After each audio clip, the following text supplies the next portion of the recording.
Funding for Humor Your Stress is provided by Tufts Health Plan, with more than 12,000 doctors and 71 hospitals in New England. Tufts Health Plan offers preventative health and wellness activities to promote healthier lifestyles for its 500,000 members. And by annual financial support from viewers like you. This program is a production of WGBH Boston in association with the Humor Potential.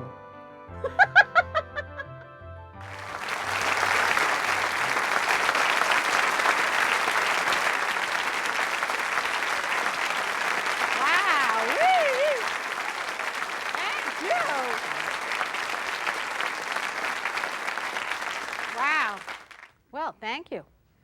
I'm back. And I'm here to discuss the S word. The S word. Used to be that four-letter words were a real problem, but now it's the S word. Stressed. Everybody's stressed. Everybody's overwhelmed. Everybody's fatigued. Everybody's irritated. It's terrible. Stress is a multi-million-dollar business. That's why I'm never going to be out of work.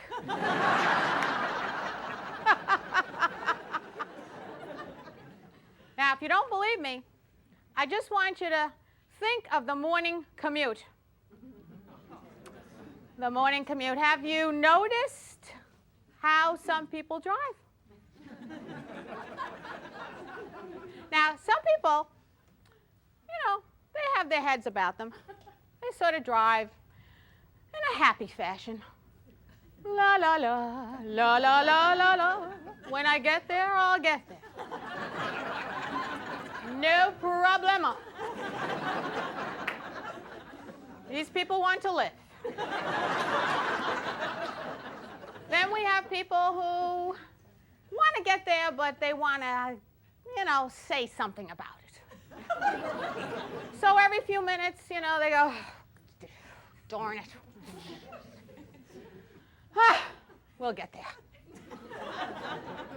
Then we have the people who are sort of in the 10 category. This is the highest category. They're the people who drive like pterodactyls. You can see the eyes bugging out of the head. The jaw tightens. The hands grip the wheel. And they start in. Where did all these cars come from? Jackasses. Idiots. Where did they get their license? Now, something very interesting happens because the body in its wisdom says, we got to help out. Something's going on. Now, the helping out phase was helpful when you were in a cave millions of years ago, because it's called fight or flight. See, you wanted to flee in case a saber-toothed tiger attacked your cave. But now you're in your car. The body doesn't know the difference. So it starts reacting like it's protecting itself from a tiger.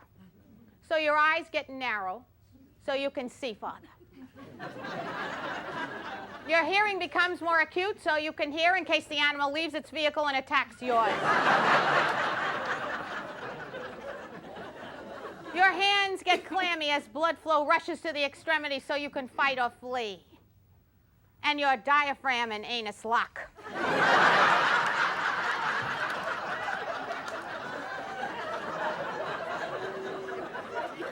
Nature is wise.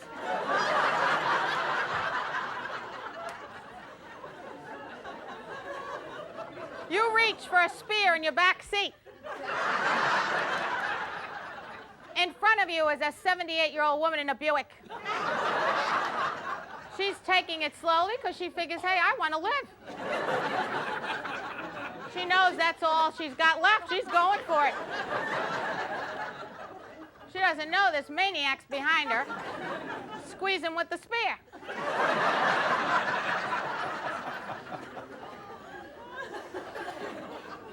Now, this type of overreaction can get you into big trouble.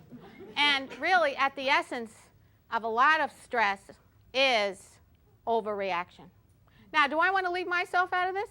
Absolutely not. I imagine some of you have the same concerns I do. Recently, I became very concerned about aging. But then, what's the alternative? I keep reading books about aging well. Will I age well? I looked in the mirror. I don't know. I'm getting the furniture disease. That's when your chest falls into your drawers.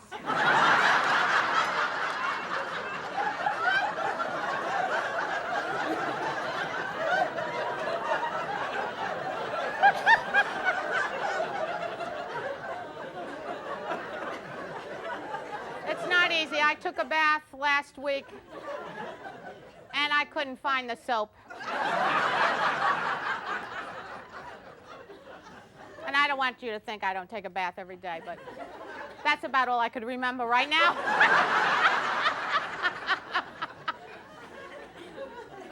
I'm also having a tough time with technology. I don't know what to do. But then I don't know if I want to get caught up in it. People are faxing, interneting, emailing, cyberspacing, paging, beeping, and phoning. Phoning and phoning and phoning. I don't know if I want to do all that. In fact, I've stayed in hotel rooms where they have telephones in the bathroom.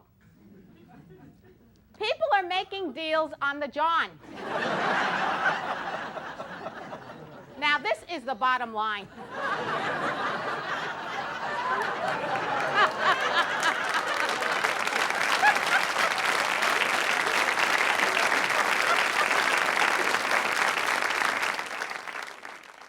See, I think really what's happened is we've lost contact with reality. We've lost wisdom. We've lost simplicity. We've lost common sense. We've lost the ability to be joyful on a daily basis because we're overly concerned with things that don't make sense. Now, I'd like to share some ways of dealing with stress that might be uniquely different to you. The first one is how to become sensational. Now, I love the whole idea of having a Zen mind. So I'd like you to take a look at the word stressed. And if you turn it around, what do you have? Dessert.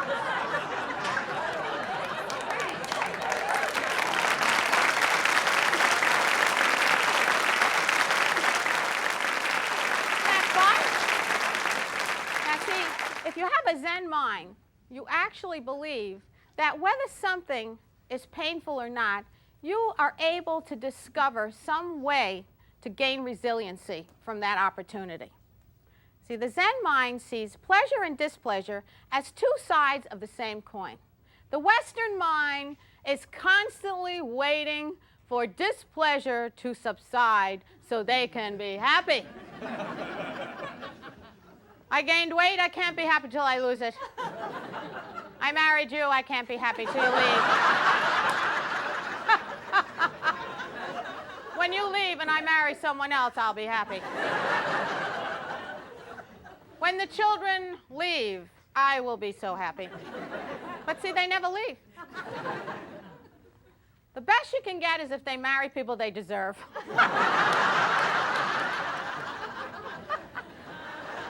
So I'd like everybody at this point in time to do something for yourselves that we all need to do, and that's to applaud your life. I think applauding your life periodically makes a lot of sense. So let's all stand up right now and applaud everyone in this room and ourselves with a standing ovation.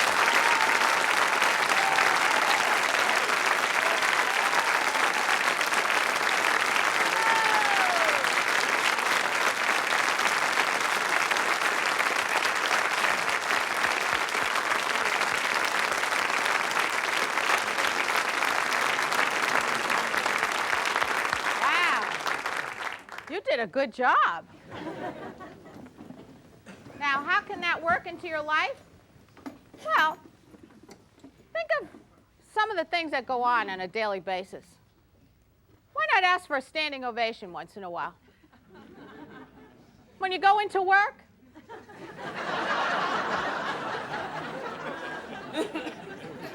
couple of people to greet you. Say what you normally do, but ask for a standing ovation. Say, hey, look, I came in, it wasn't easy. I'd like a standing ovation. Try it when you go home. Walk in the door. Say, hey, I'm back. I could have gone someplace else. But I came here instead. Now, another way to deal with stress that I think might be a little unique is to rediscover the past to reinvent the present. You know, I often think of my background, how I grew up, and I have great nostalgia now. How many of you feel the same way? Yeah.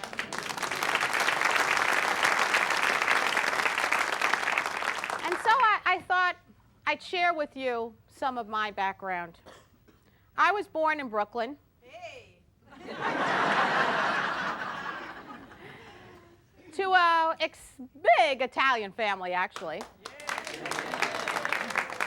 And I was a breeched birth, which says something about my behavior. My mother has never let me forget it. She always says, you were painful then and you still are. The household was like a huge soap. And the cast of characters were incredible. There was Lorenzo and Francesca. Those were my grandparents. Francesca was often in a suffering mode. She would do a lot of sighing. Oh! And I'd like to get you all into the mood, so I'd like you to do a Sicilian sigh with me. And this is something my grandmother often did, and it takes a great deal of drama. And you have to sigh and then sweep your hand to your forehead. And you could hear her no matter where she was. So on the count of 3, I'd like you all to do a Sicilian sigh with me. Are you ready? Now, it sounds like this. Oh. So are you all ready? Okay, here we go. 1, 2, 3.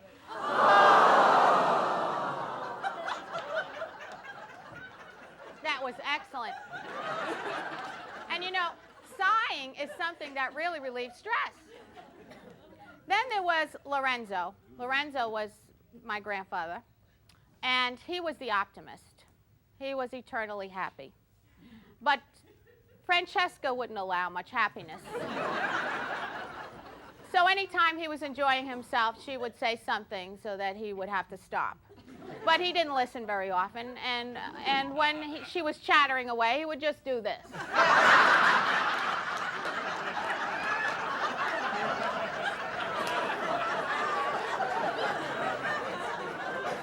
See, you have to get into the mood of this stuff. And sometimes it was 2. And it really isn't anything that means anything terrible. It's just like, I don't care. And I suggest that you try this in your own life, and you do a small version no one knows.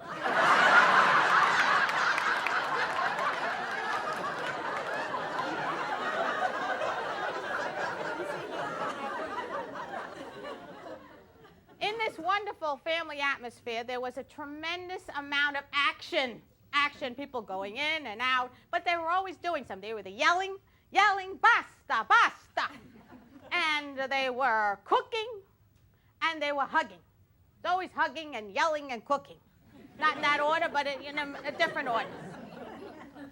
You always hugged whoever left, because you didn't know whether they were going to come back. And you know, hugging is a terrific thing, isn't it? Being touched makes you feel good. A lot of times today, people don't want to do anything like that. Don't touch me. Don't touch me. And of course, the extended family makes a lot of sense. And we have research to prove it. In the early 60s, there was an actual study done on the Rosetta family. They lived in Pennsylvania. Rosetta, Pennsylvania. And they found that these individuals had extreme longevity. And they couldn't figure out why. Because they smoked, they ate fat, and they didn't exercise. The researchers were scratching their heads. What is going on? Now remember, these people lived in close proximity. Now, something interesting started to happen. They started getting sophisticated, and they started moving away from each other so they could have their own space. That's what you hear a lot today. I want my own space. Guess what happened? They started dying sooner. So as a result of this study, they discovered that the glue of life is loving support. And this is really missing from a lot of our lives today, isn't it? Yes. Don't we wish we could go home and have Francesca and Lorenzo greeting us at the door, holding a spaghetti spoon. Another thing that went on in our family was we had a lot of eccentricity. People of all shapes and sizes and mental status stopped by.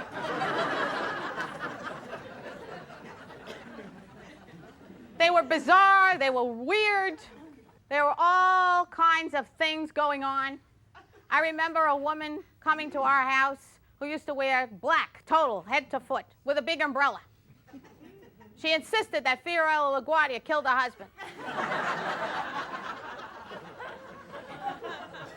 That's all she ever talked about. She would sit at the table and come up with these stories, and my grandmother would just go, which meant she was mensa stunata. Which means the lights are on, but nobody's home.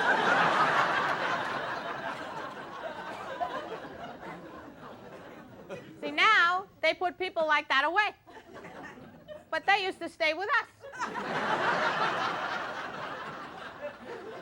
It's kind of sad because these people sort of weave a tapestry for you in your life, don't you? You can recall these characters. You can think about them when you're older. You can share them with your children. But today, what goes on? Do we have characters around our lives? Do we have anybody in our lives? People go home, they want to be alone. Neighbors stopping by? Please. When's the last time somebody brought you a cake to your house because you live there? They don't even know you live there. It's kind of sad, isn't it? We've lost touch with the whole feeling of community, something that's intrinsic to our humanness. Then there was food shopping. Oh, food shopping. This was a joy. It was a game. I couldn't wait to go to the store with my grandmother. We'd have our little net bag. And we'd stop at the cheese store, and we'd have cheese. And he'd give us all this cheese. Ah, cheese, cheese, cheese, cheese, cheese. Ah, cheese. Can you eat cheese today? Can anyone give you cheese? If somebody gives you cheese, you get reported. You see people eating pretend cheese now. It looks like the top to a jar. It's disgusting, isn't it? Fake cheese. Then we'd go to the chicken store. The chicken lady, actually. All I ever remember her is as the chicken lady. And in some ways, she looked like she was related to them.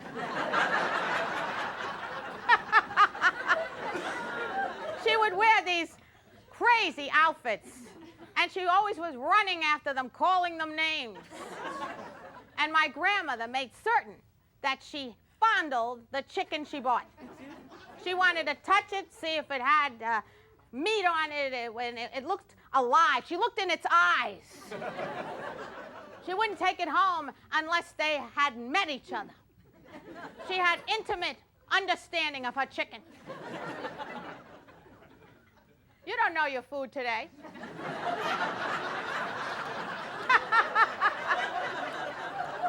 You go to a store, take a look at the chicken.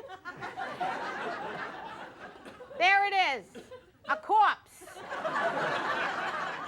lying on a foam square.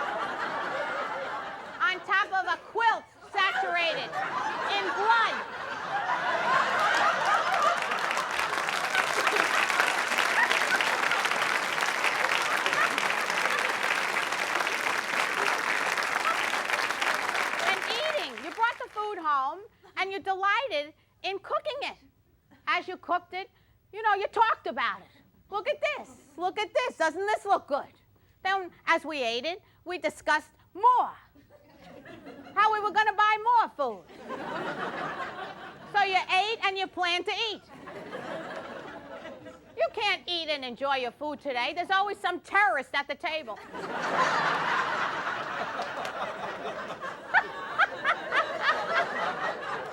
How many grams do you think are in that?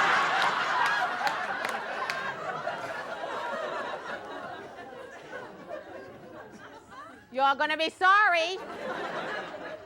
Your cholesterol will go up.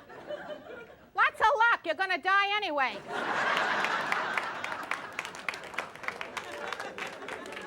Red Fox had something interesting to say about that. He said, what are all these health fanatics going to do when they're in the hospital dying of nothing?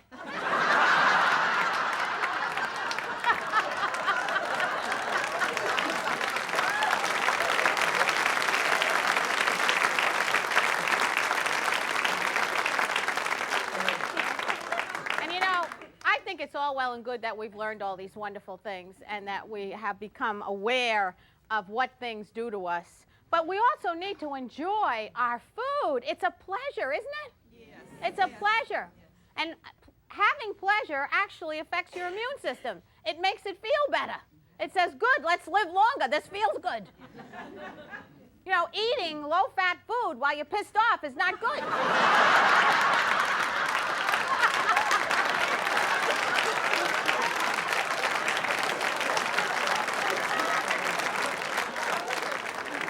I also remember that the house used to be quiet once in a while. You actually walked in there, you didn't hear anything. Once in a while, the phone would ring. Is your house quiet very often? No, because we have the phone with the answering machine. It's always ringing and someone's always answering it, whoever it is. Doesn't have to be you, it's a thing. Takes messages. We never cared about messages. One phone, 3 floors. But now we are just obsessed. We're obsessed. People get home, they say they want to relax, but where do they head? Oh, do I have any messages? I hope I have a message. I feel so insignificant, I hope someone's called me. And I'm such a pompous ass, I need to talk to everybody.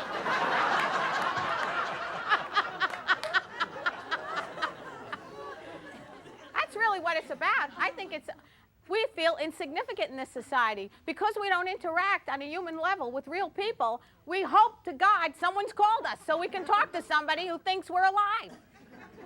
And then we have call waiting.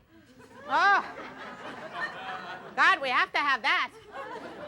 What if we miss someone while we're talking to someone? It's not good enough to talk to one person. That would mean you'd have to focus. And then, of course, you have to stop the conversation because this other call could be better. So what's the other person thinking? Oh, well, if the other one's better, they won't get back to me, so that means I'm nothing. So really, what we ought to call it is call rude.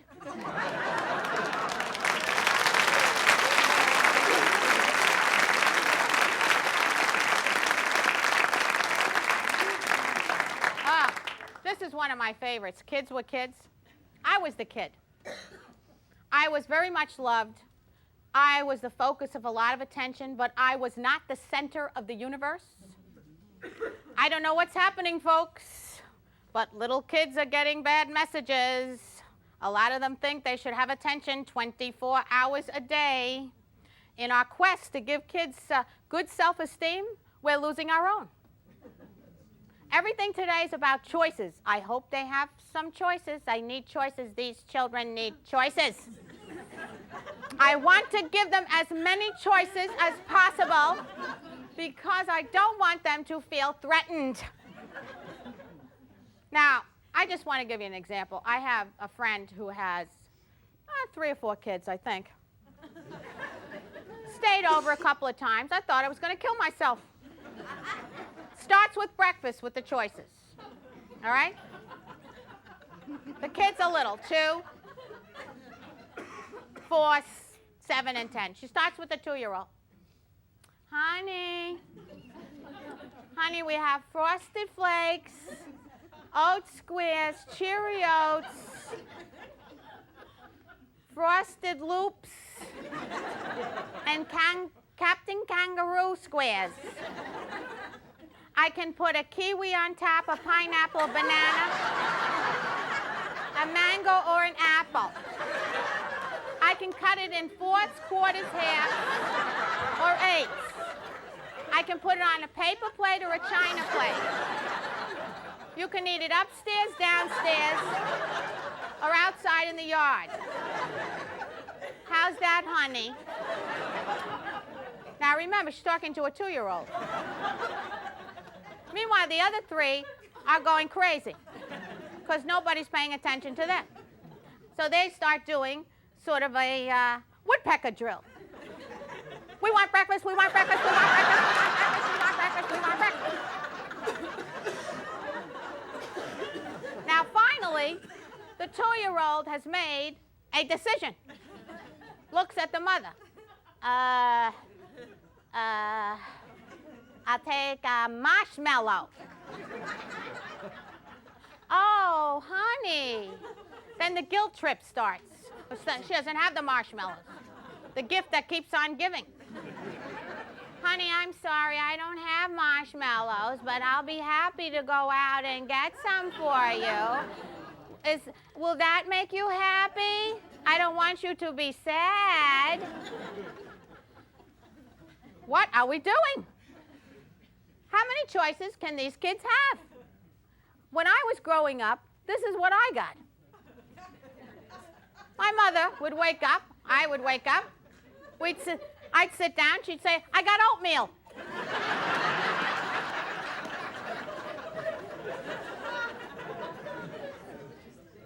I'd say, I don't think I want oatmeal. She'd look at me, she said, I'll give you oatmeal.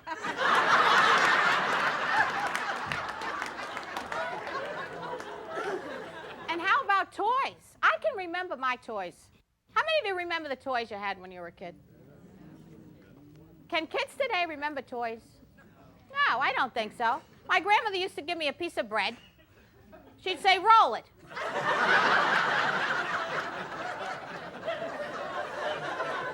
Then she'd hand me some sesame seeds. She'd say, put them on there, one by one. Do you know how many hours that took? Or my mother would say, go out and play with some rocks. Rocks or us.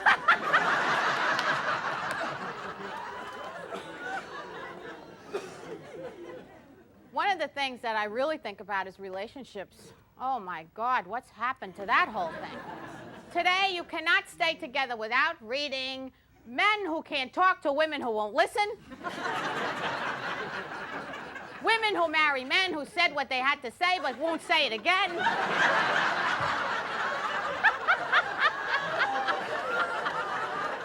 Women are whiners, men are minors.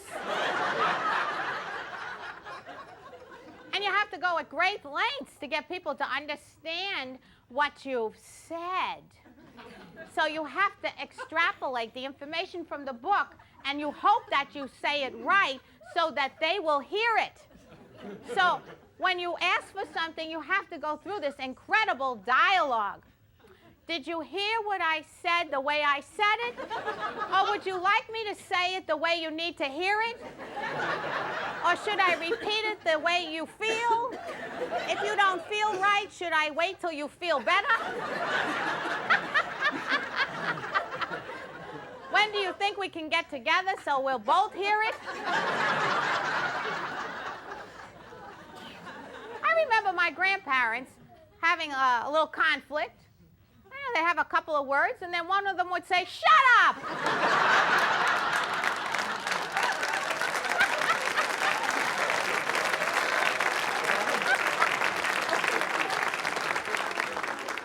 What happened to shut up? You can't say it anymore. You get in trouble. And they had very simple conversations. You want to go to bed? Sure. Want to eat now? Yeah, that's okay. That was the end. You're exhausted by the time you go to bed at night. But you have to look everything up.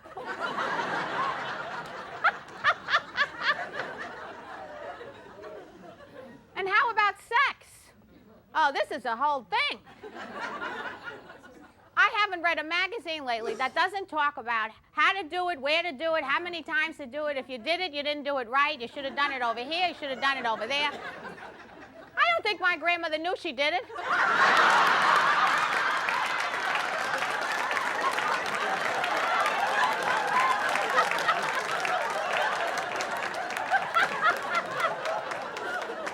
She had 5 kids. I don't think she knew where they came from. She's probably reading a magazine.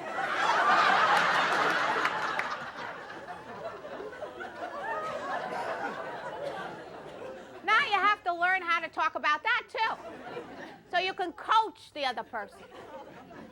I didn't like the way you did it over there. You should have done it over here a little bit. This would feel better. Maybe we should go to a therapist and find out how to do it. You have to find out how to say, do you want to do it? You know, that's another thing. Remember people you say, you want to do it?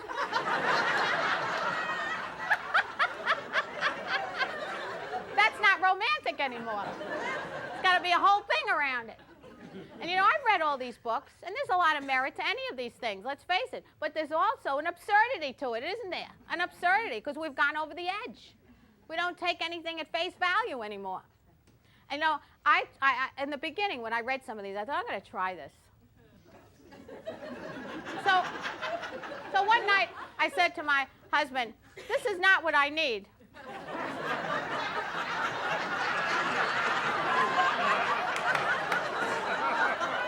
He looked at me and he said, well, this is all I got.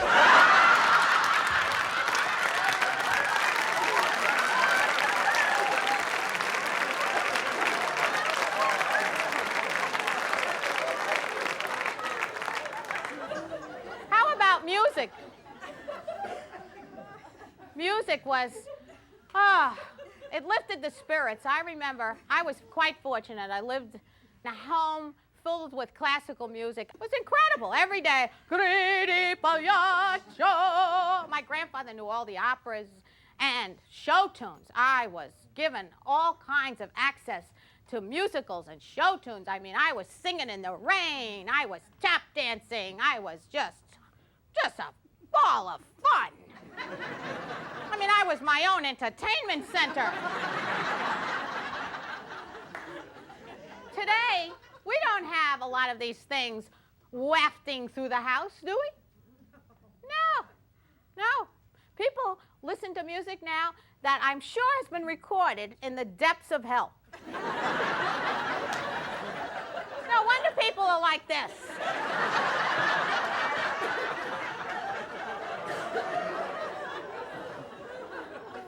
There's a great deal of research on noise pollution. This can make you crazy. Bring back some of this music into your homes. I'm telling you, it lifts the spirit. It really does. And how about motion? I remember my grandfather walking. He walked. He just walked to the store, 7 miles sometimes. He walked. It was not like a forced drill. Everybody gets the opportunity to walk. We're born with the ability to move, too, aren't we? Sure, we all used to move around. If you look at little kids, do they ever have to do power walking? No. But see, unfortunately, as soon as you stop moving around, somebody says, stop moving.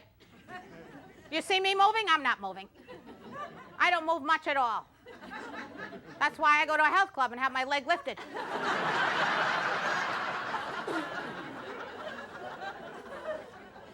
I've been getting to think that we have totally lost our minds. We have to take lessons in walking, and then you watch people walking.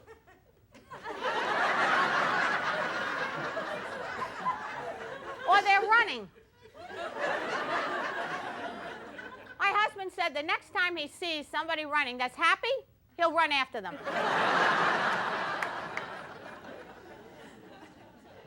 This is my favorite thing ever. Clothing made sense. I want you to picture my grandmother, big flowered house dress.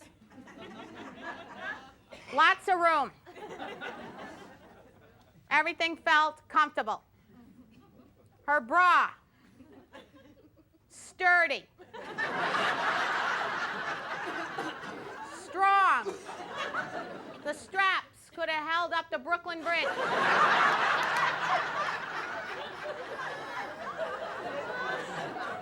And she had big pink bloomers. Long, wide, everything. The crotch was low. Do any of you remember those pink bloomers? Remember when they used to be out on the clothesline? And you used to look at them and you'd say, I'm never wearing those. Guess what? You should only hope to wear them because they're comfortable. What do we got today? I've never seen such insanity my whole life. Talk about stress. Have you seen some of the bras that people think they need to wear? Like super bra. Super bra. See? You're supposed to take them, jack them up.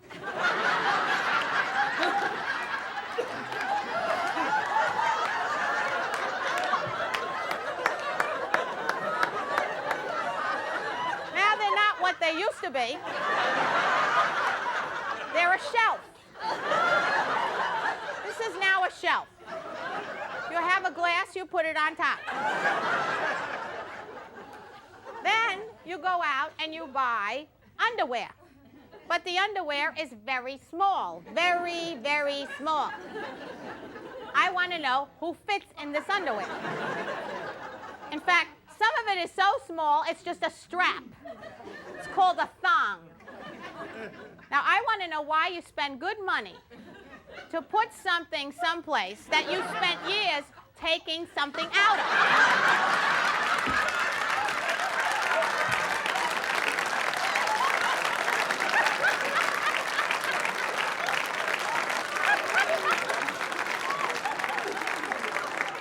Have you ever seen little kids? They're always doing this. So now you got the thong and the super bra. And you're walking around.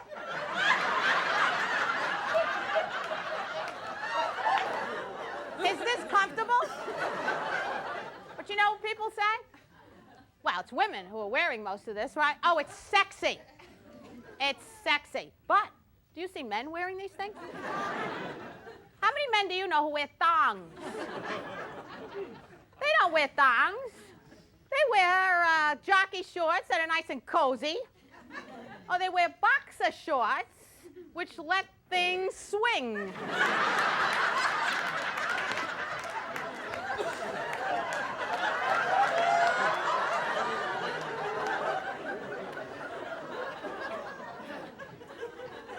I tell you, there's a lot to be learned from the past, especially about underwear. And then there was laughter and tears. You know, we laughed till we cried till we laughed. I remember going to funerals where people would wail and moan. In fact, they even used to import people to pick up the pace when my grandmother let down. They actually hide them. They're a bunch of women. They go, ah! And you know, I've never laughed so much sometimes at funerals. We would laugh, we would cry, and we'd think about what we were going to eat when we went back home. And today, people are not laughing as much as they did, are they? I do many workshops where people come up to me and they say, I haven't laughed this much in a long time. And you know something? Pay strict attention to that, because a lack of humor in your life is one of the roads to depression. The less you laugh, the less you laugh. And when you're finally not laughing at all, they take you away. And they put you in rehab. Then you get into group therapy, and you color and make baskets. And when you're finally laughing, they send you home.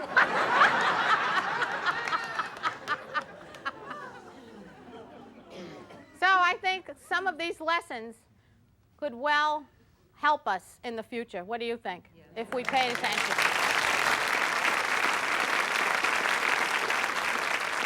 And now, I'd like to share my 8 steps of enlightenment with you.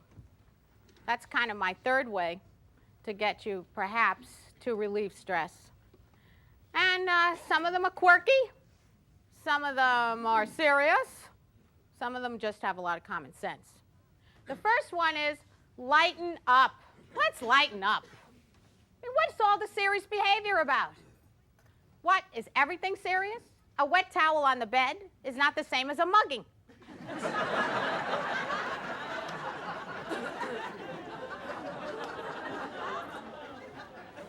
Make sure you giggle at yourself daily.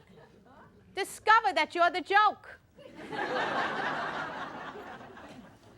If you don't get it, you're going to have a hard time. Number 2, light the way. Smile.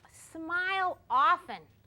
It's so much fun to smile. It feels so good. And you know, I know there are times in our lives where we really can't do it. It's tough because we're going through tragic events or depression, or, you know, we're going through periods of irritation.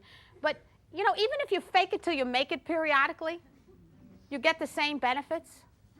So let's all do that right now. Let's all smile at our neighbors. Let's all smile.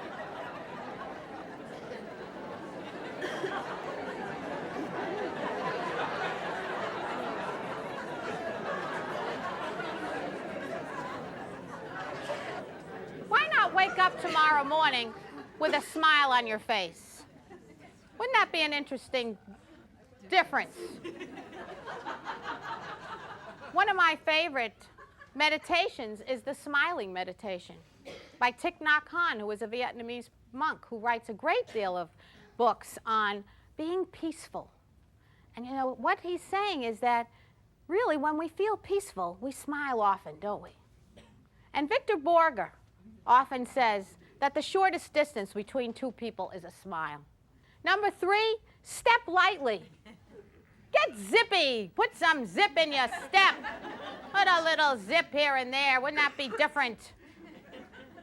And you know, if you do some funny little movements like you did when you were a kid, you can relieve stress, because it's tough to be stressed when you're doing something that's incongruent to your stressor. So, how would I do that as an example? Well, say something that's bothering you and twirl. Maybe you go up to somebody in your office and say, you know, the Xerox machine's not working.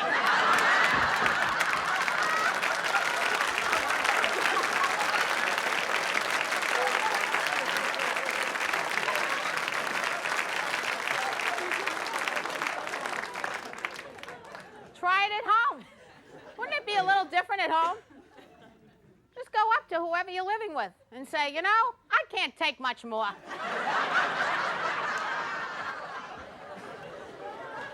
I've had enough.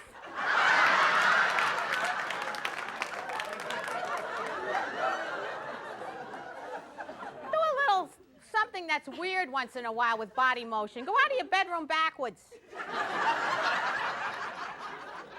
Say, I don't know whether I'm coming or going.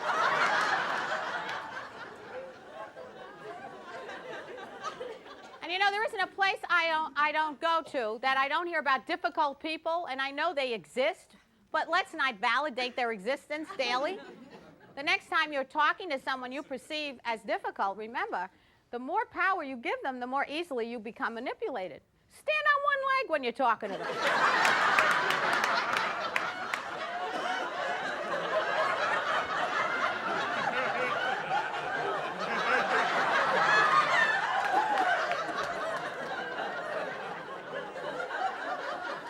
It's not harmful. And what it does, it creates a little equanimity, doesn't it? Without hurting anybody. How about discover your inner light? Meditate, pray, count your blessings. I don't think we spend enough time going within and being quiet and listening to our inner wisdom. And it really means so much, because you know what? It re-energizes you because you get to hear the real you. We're so filled with chaos and noise that we very rarely take a minute to just pay attention. Wouldn't it be great to wake up every morning and say, here I am, I'm back. And I'm breathing, this is good. And go up to whoever you can and say the same thing to them. It looks like you're breathing as well. This is excellent, we're breathing together. Look in the mirror and just be absolutely in ecstasy at what you see. Say, look at this. I'm together and parts of me are excellent.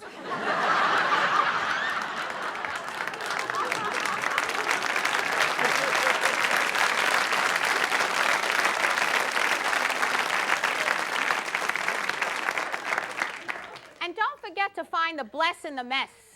The bless in the mess is the Zen philosophy, where we look within things that we really truly don't think are to our benefit and find the benefit. And that takes a lot of courage. And delight yourself. Pleasure yourself through food and nature and art and music.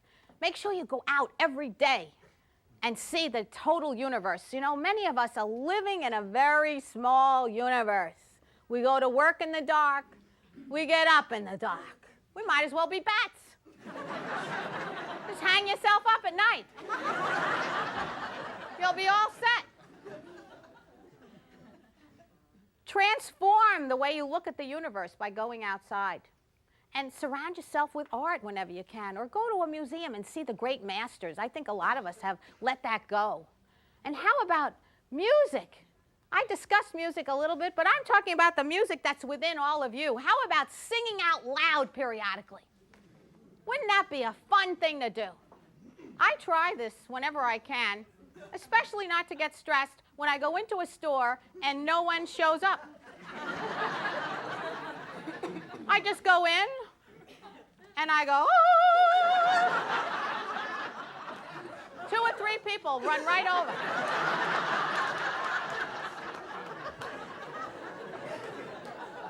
They say, what can I do? What can I do?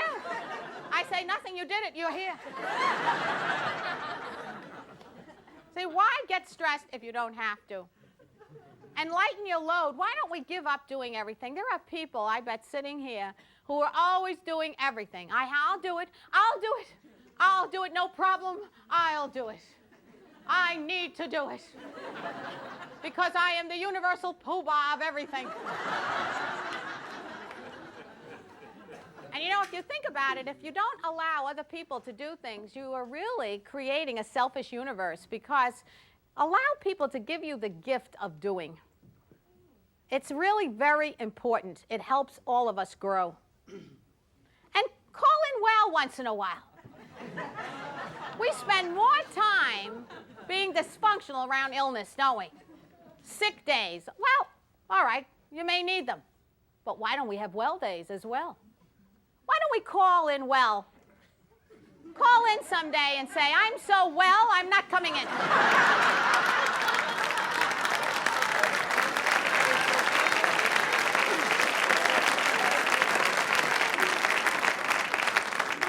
Makes perfect sense to me.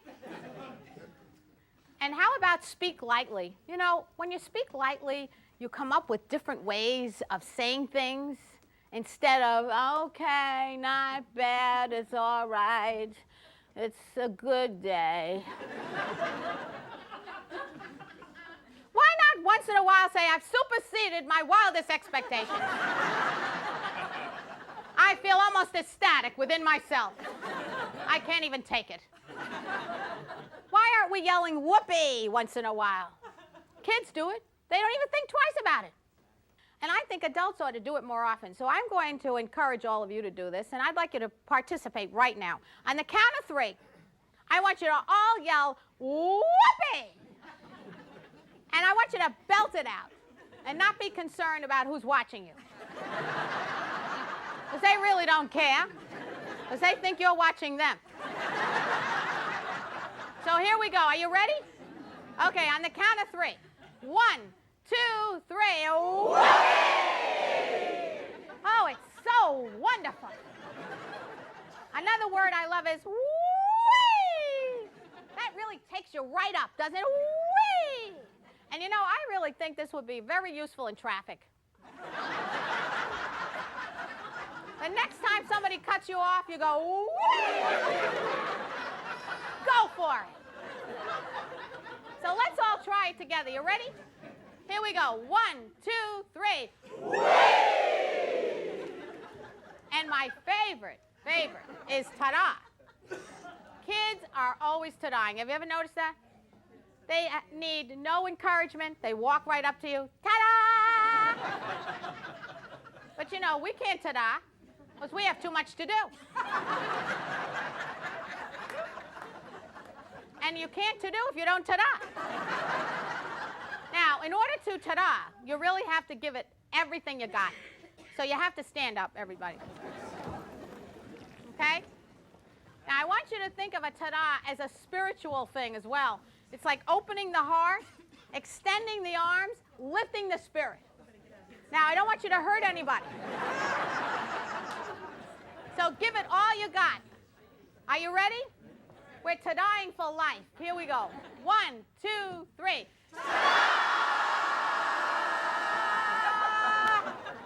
That looked excellent. Do you think we should try it one more time? Yeah. You know why? Because if there are kids in your hearts, that would be exactly what they would do. As soon as they did the first one, they'd say, I want to do it again. See, but when you're an adult, oh, I better sit down. I did it once. That's enough for me. So if you didn't give it your all the first time, let's really go for it this time. Here we go. 1, 2, 3. Terrific. You can sit back down.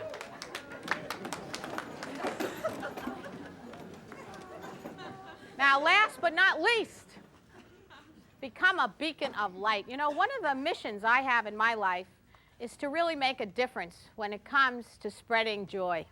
Because I think if we spread joy each and every day, even if we can do it on a very small basis, we will begin to reduce some of the violence and anger in our society. Because I think a lot of us contribute to a lot of this with our catastrophizing, our awfulizing, our whining. We could change that, couldn't we? Just a little. We could be more optimistic. And we could do that by becoming a beacon of light. Be a compassionate witness to your behavior and other human beings. Don't try to be right all the time. It's not necessary. You can be wrong once in a while. Or try having a win-win situation. And become your own hero. And one of the ways I recommend is I think every woman should become her own goddess. I am the goddess of guffaws. You can choose your own title, but get yourself a little outfit.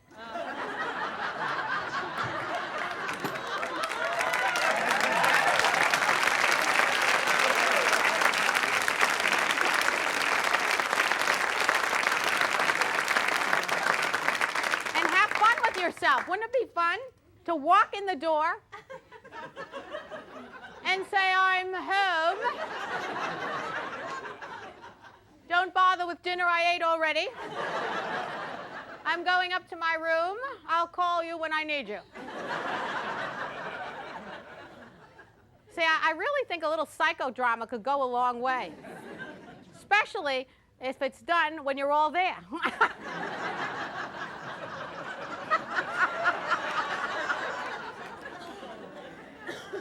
Certainly, I also believe that the men need to be heroes also. So I would suggest that you get one of these for yourself.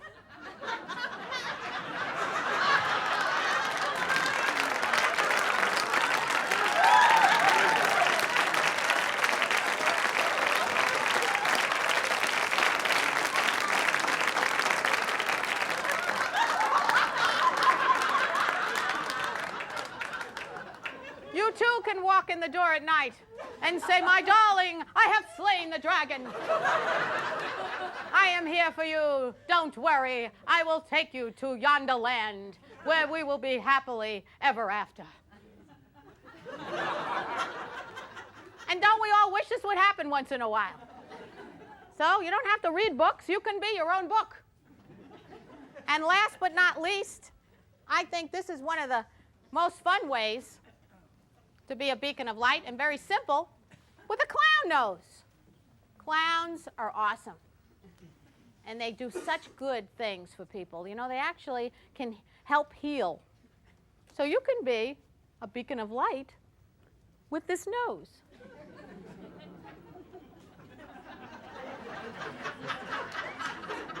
Go into someone's office.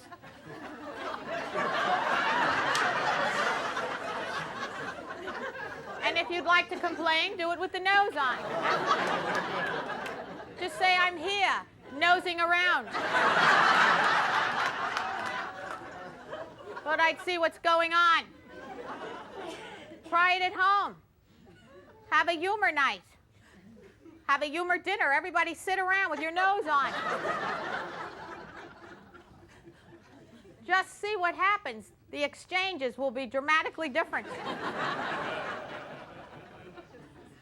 So I hope that I have given you a little insight in perhaps how to change some of the things in your life. Not all of them, but it may give you little reasons here and there to review some of the things you're doing. And celebrate. Celebrate whenever you can. Because this is it, folks. It's not happening again. It's not a dress rehearsal. So I wish you all good health and wonderful, wonderful years ahead. But I'm going to say it the Italian way, which is salute, cent'anni. Thank you.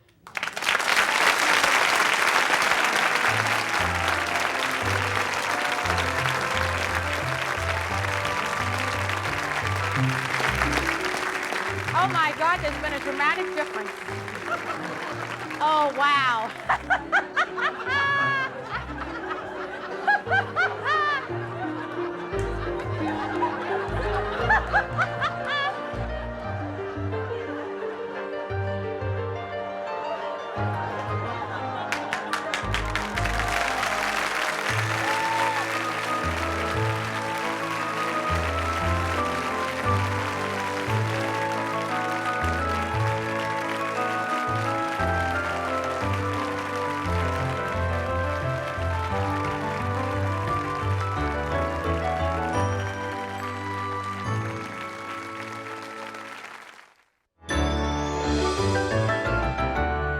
Funding for Humor Your Stress is provided by Tufts Health Plan, with more than 12,000 doctors and 71 hospitals in New England.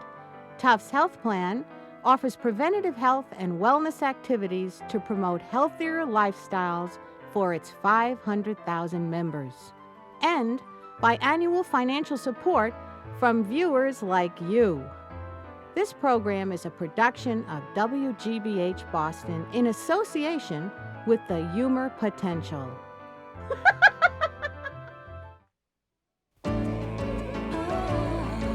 This is PBS.